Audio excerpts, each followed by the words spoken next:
Politique, je t'explique. Le président de la République est élu par les citoyens, c'est-à-dire des personnes majeures.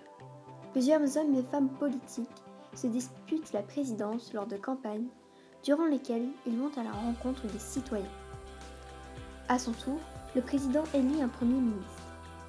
Ce premier ministre doit à son tour s'occuper de désigner des ministres tels que le ministre de la Santé et de l'Éducation nationale. Ces ministres formeront ensemble le gouvernement. Mais pour qu'il soit officiellement élu, il faut l'accord du président. Mais ce n'est pas tout. En effet, le peuple n'élit pas que le président, il élit aussi les députés, et ceux qui s'appellent les grands électeurs. Mais voyons tout d'abord ce que sont les députés. Tu as déjà dû entendre parler des élections législatives. C'est là que sont élus les députés.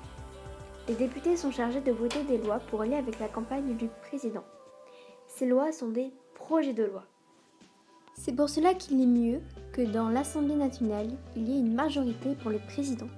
Sinon, ces projets de loi ne seront jamais accomplis. Sinon, il peut aussi y avoir ce qu'il s'appelle de la cohabitation, c'est-à-dire un président et un premier ministre ayant des partis différents. Cependant, les lois ne sont pas votées uniquement par les députés, elles sont aussi votées par les sénateurs. Mais qui élit les sénateurs ? Comme je le disais précédemment, un citoyen peut aussi élire des grands électeurs.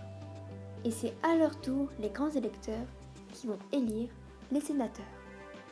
Voyons maintenant le parcours d'une loi.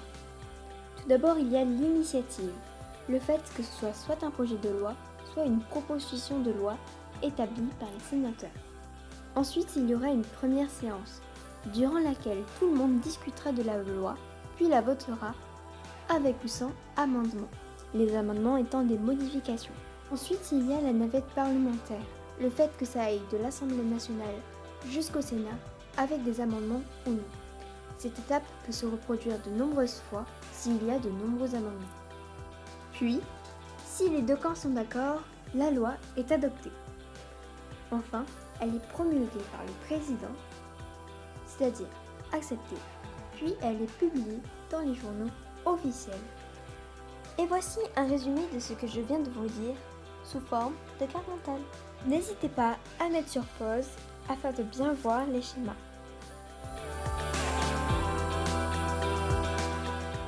C'est la fin de cette vidéo, j'espère qu'elle t'aura plu. N'hésite pas à me le dire en commentaire et à la liker.